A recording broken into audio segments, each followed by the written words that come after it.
Film noir, a style of cinematographic film influenced by fatalities, cynicism, and pessimistic views, took off in the early 1940s.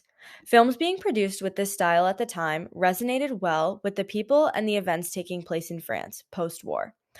Shaped by a multitude of different angles since then, there have been many different forms of film noir, and it has also been casually modernized. Femme fatale, in specific, is a certain type of character, defined as an attractive and seductive woman, especially one who is likely to cause distress or disaster to a man who becomes involved with her. Femme fatale focuses on distorting both the character and the viewer's perspectives in order to disclose hidden agendas. Since film noir relies on feminine wiles such as beauty and allure in order to reveal ulterior motives to the audience, the concluding scene with Phyllis and Walter in Double Indemnity establishes the importance of the femme fatale in being responsible for the downfall of a male villain, as she considers him disposable.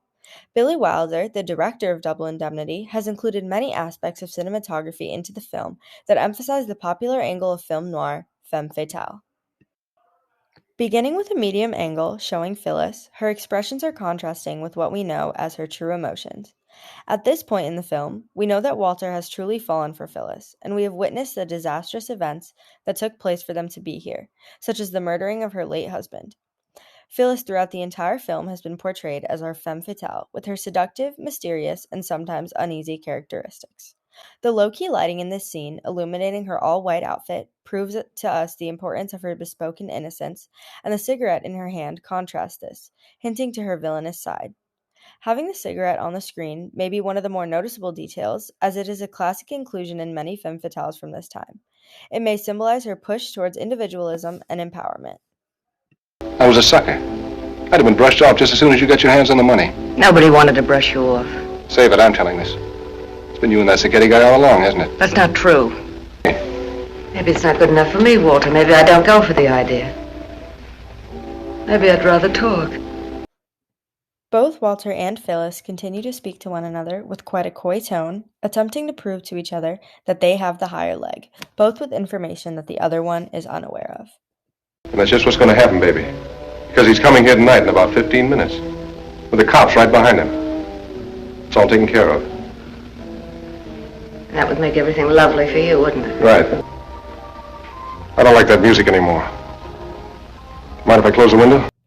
Eventually, as Walter goes to close the window, Phyllis puts out her cigarette with aggression by throwing it down on the ground as she smugly smirks, implying her ulterior motives and dark side.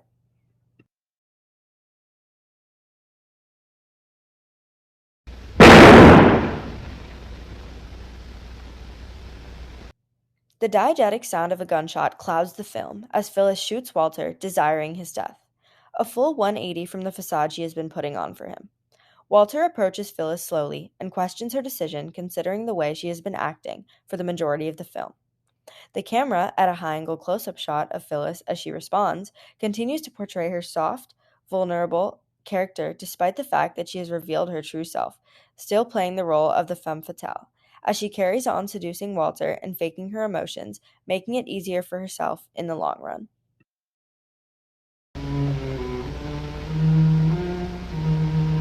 Don't tell me it's because you've been in love with me all this time. No, I never loved you, Walter, not you or anybody else. As we're looking at her cry on Walter's shoulder, the film takes another unexpected turn. Walter shoots Phyllis, after uttering the words, "Goodbye, baby." Goodbye, baby. It is important to focus on the increment of time between the gunshot and Phyllis falling over. She is astonished that Walter would do something like this, and the last emotion she shows is shock. As she falls over onto the couch, the role of femme fatale is broken, because she can no longer seduce, exploit, or orchestrate problems. Looking at a more recent film noir, Fight Club is a 1999 thriller directed by David Fincher. The plot revolves around a man suffering from insomnia who meets a soap salesman, and after a turn of events, they end up living together. And before they know it, they're forming an underground fighting club, where men take the issues of their monotonous lives out through aggression. While a more recent film, Fight Club still portrays a strong femme fatale, though in a very developed way. While the flamboyant female character in Fight Club appears to be Marla Singer, after careful analysis of the film, the real femme fatale appears to be Tyler Durden. Finding out here that a traditional concept such as femme fatale is even played by a male shows a true turn in film history. Played by Brad Pitt, Tyler Durden highlights the idea that we are our own worst enemy. Beginning with an emphasis on the clothing he wears, Tyler is often dressed in fashion-forward, even feminine-inspired clothing. Tyler Durden's outfits throughout the entire movie make a statement for fashion that will continue to create a legacy. Even to this day, Vogue has an article titled, "Why Brad Pitt's Style in Fight Club Still Packs a Punch 20 Years Later." The more details revealed about Tyler, the more we understand why he was fit to play the femme fatale. Moving on to the lighting of the film, Tyler is constantly in scenarios where the lighting is low-key, but it is high-key on him, showing his essence and importance to the film. He's often shown in adoration and seduction, the way that a traditional femme fatale would be portrayed. His confidence and attractiveness lures in the audience and the characters he surrounds himself with, later to reveal his ulterior motives, similar to the way Phyllis did in Double Indemnity. While both films had drastically different plots and characters considering their different time frames, it is evident that certain traits of femme fatale are used on a broad spectrum. Between the dissociative identities, ulterior motives, and emotional blackmail, the common traits of the femme fatale are used as a primary part of film noir.